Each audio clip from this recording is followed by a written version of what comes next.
Welcome to Keeping in Sync with Microsoft 365 for this week, the 13th of March.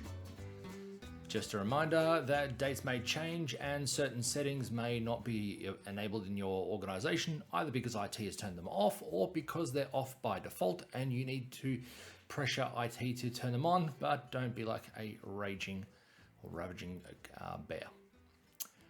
Starting off with approvals in lists and lists in teams and approvals in teams. So there's a couple of new list templates that actually have approvals integration built in natively. So that is the travel requests with approvals and content scheduler with approvals.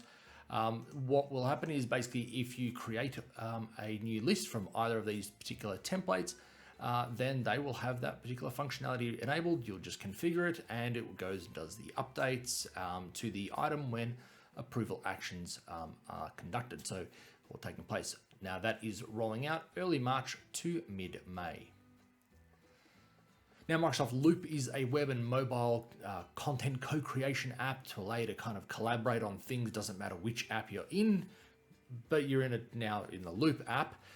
So Loop has already been rolling out in Microsoft Teams, in chat components. It's been rolling out in Outlook, and more recently in Word and Whiteboard. So now it's actually finally coming to its own app so you can see all of your Loop components from wherever they may be. Now it is important to note that during the preview, which actually starts in late March, that the app is actually disabled by default, so IT will need to turn it on for you.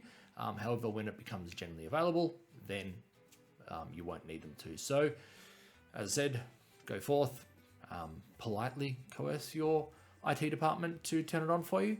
And yeah, so it's rolling out in late March. Now, the file viewer web part in SharePoint has actually been able to display media such as audio and video for quite some time, but people didn't realize that.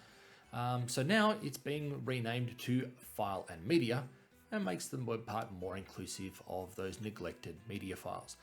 Makes it a bit easier for you to understand that you want to display a video in a page, use the File and Media web part. This is updating in SharePoint from mid-March to mid-April.